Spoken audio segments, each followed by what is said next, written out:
السلام علیکم ورحمۃ اللہ وبرکاتہ۔ رب اشرح لی صدری ویسر لی امری واحلل عقدۃ من لسانی یفقہوا قولی۔ الحمد للہ رب العالمین۔ پارہ نمبر 6 سورۃ المائدہ آیت نمبر 12۔ اعوذ باللہ من الشیطان الرجیم، بسم اللہ الرحمن الرحیم۔ وَلَقَدْ أَخَذَ اللَّهُ مِيثَاقَ بَنِي إِسْرَائِيلَ وَبَعَثْنَا مِنْهُمُ اثْنَيْ عَشَرَ نَقِيبًا وَقَالَ اللَّهُ إِنِّي مَعَكُمْ لَئِنْ أَقَمْتُمُ الصَّلَاةَ وَآتَيْتُمُ الزَّكَاةَ وَآمَنْتُمْ بِرُسُلِي وَأَزَّرْتُمُوهُمْ وَأَقْرَضْتُمُ اللَّهَ قَرْضًا حَسَنًا لَأُكَفِّرَنَّ عَنكُمْ سَيِّئَاتِكُمْ وَلَأُدْخِلَنَّكُمْ جَنَّاتٍ تَجْرِي مِن تَحْتِهَا الْأَنْهَارُ فَمَن كَفَرَ بَعْدَ ذَلِكَ مِنكُمْ فَقَدْ ضَلَّ سَوَاءَ السَّبِيلِ۔ اور بلا شبہ یقیناً اللہ رب العزت نے بنی اسرائیل سے پختہ عہد لیا تھا، اور ہم نے ان میں سے 12 کو سردار مقرر کیا، اور اللہ رب العزت نے کہا کہ میں بلا شبہ تمہارے ساتھ ہوں اگر تم نے نماز قائم کی، زکوٰۃ ادا کی، میرے رسولوں پر ایمان لائے اور ان کو قوت دی، اور اللہ رب العزت کو قرض حسنہ دیا، تو میں ضرور تمہارے گناہ تم سے دور کر دوں گا، اور تمہیں ضرور جنتوں میں داخل کروں گا جن کے نیچے سے نہریں بہتی ہیں۔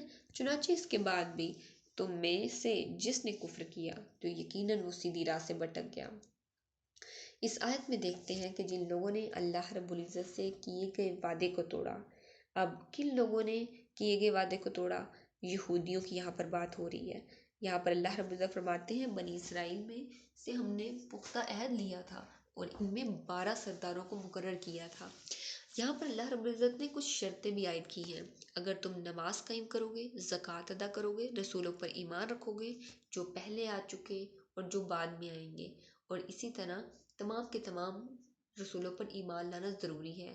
اور پھر چوتھی شرط یہ ہے کہ جو رسول آیا ہے اگر اسے کسی سچویشن میں یا اپنے ملک میں کوئی نظام قائم کرنے کے لیے کچھ چیزیں نافذ کرنی پڑے یا ضرورت محسوس ہو نافذ کرنے کی، تو تم لوگوں نے جو ایمان لائے ہو، جو نماز قائم کی ہے جنہوں نے، جو رسولوں پر ایمان لائے جنہوں نے زکوٰۃ ادا کی، ان لوگوں کو چاہیے کہ رسولوں کی مدد کریں اور اللہ رب العزت کو قرض حسنہ دیں۔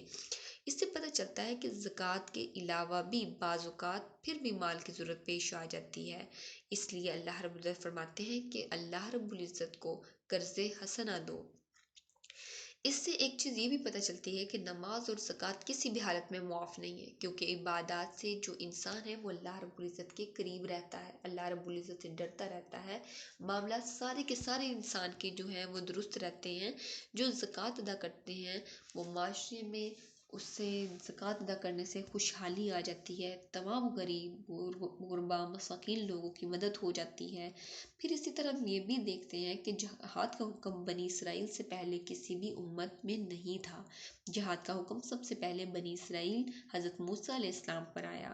یہ حکم اس لیے آیا تھا کیونکہ دیکھیں جو پہلی امتیں تھیں ان کو جہاد کا حکم اس لیے نہیں ملا تھا کیونکہ ابھی ان کی اتنا ان کا شعور بیدار نہیں تھا۔ اللہ رب العزت فرماتے ہیں کہ جب بھی وہ قومیں اپنے پیغمبر کی نافرمانی کرتی تھی تو ڈائریکٹ اللہ رب العزت کی طرف سے ان پہ عذاب نازل ہو جاتا تھا، جیسے حضرت شعیب علیہ السلام، لوط علیہ السلام، حضرت صالح علیہ السلام، حضرت ہود علیہ السلام وغیرہ کی جو قومیں آئیں گزر چکی ہیں، ان کی قوموں پہ عذاب ہی آئے۔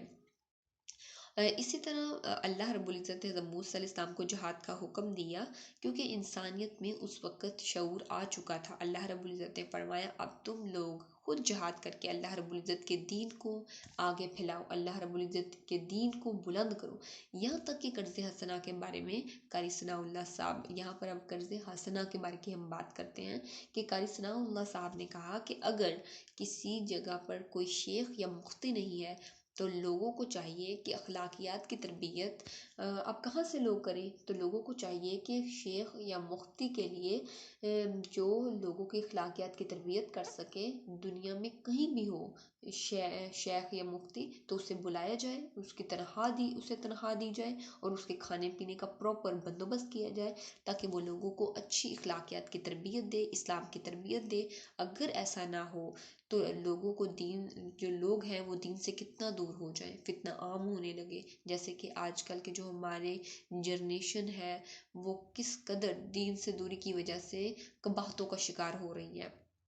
وہ پیرنٹس کا کہنا نہیں مان رہی ہے، نہ پیرنٹس کی اتنی تربیت ہے، نہ وہ والے پیرنٹس بچوں کی اتنی تربیت آج کل کر سکتے ہیں، کیونکہ جب دین سے دوری ہو جاتی ہے تو انسان بہت زیادہ قباحتوں کا شکار ہو جاتا ہے، ان کے اندر سے تقویٰ ہی ختم ہو جاتا ہے۔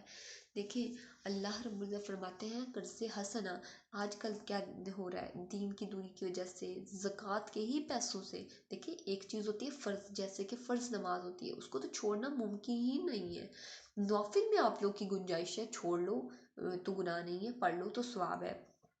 اسی طرح ہم یہ بھی دیکھتے ہیں کہ اگر مدارس کی بات کریں تو مدارس کو بھی تعمیر زکوٰۃ کے پیسوں سے کیا جا رہا ہے، جبکہ ایسے نہیں ہونا چاہیے۔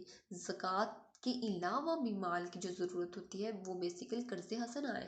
اب ایکسٹرا مال جن لوگوں کے پاس ضرورت سے زیادہ ہے انہیں چاہیے کہ مدارس بنائے جائیں۔ اب اکثر دیکھیں کہ آج کل کے دور میں کتنے کم علماء اس دنیا میں آ رہے ہیں کہ اگر ہزاروں کی تعداد میں کوئی ایک اچھا والا صحیح والا علماء پیدا ہوتا ہے، بس صحیح معنی میں ایک جو صحیح عالم ہے وہ بنتا ہے ہزاروں کی تعداد میں، نہیں تو پہلے جو پچھلے مسلمان تھے ان میں کتنی تعداد میں علماء پیدا ہوتے تھے، ان کی کتنی اچھی تعلیم و تربیت کی جاتی تھی۔ آج کل اگر ہم مدارس کا حال دیکھیں تو 20-25 بچے ایک ہی کمرے میں سو رہے ہیں، خوراک کا پراپر اچھے طریقے سے بندوبست نہیں ہے، ان بچوں کو پرووائڈ ہی نہیں کی جا رہی، مدرسے میں ہر چیز کا نظام جو ہے وہ ناقص ہوتا جا رہا ہے۔ اسی طرح جو ٹیچرز ہیں ان کی تنخواہیں نہیں ان کو ملتی ہیں، اور یہ جو قرض حسنہ ہے ایکسٹرا جو منی ہے زکوٰۃ کے علاوہ، اسے ہمیں چاہیے کہ ہم اسے یوٹیلائز کریں، مساجد بھی بنوائیں، اسی طرح مدارس بھی بنوائیں، اچھے ٹیچرز ہائر کریں اور ان ٹیچرز کو اچھی تنخواہیں دیں تاکہ ہمارے جو بچے ہیں وہ دین کے قریب آئیں اور ہمارا معاشرہ خوشحال ہو اور ہمارے دین کو ترقی ملے۔ اللہ رب العزت فرماتے ہیں جو ان 5 کاموں کو کرے گا وہ سیدھی راہ پہ چلا، اور جنہوں نے ان 5 کاموں کو چھوڑ دیا وہ سیدھی راہ سے بھٹک گیا۔ اللہ رب العزت سے دعا ہے کہ اللہ رب العزت ہمیں دین کا سچا فہم نصیب فرمائے، اس پہ خود بھی عمل کرنے اور دین کا پیغام دوسروں تک پہنچانے کی توفیق عطا فرمائے۔ آمین وآخر الدعوانا ان الحمد للہ رب العالمین۔ سبحانک اللہم وبحمدک نشہد ان لا الہ الا انت نستغفرک ونتوب الیک۔ السلام علیکم ورحمۃ اللہ وبرکاتہ۔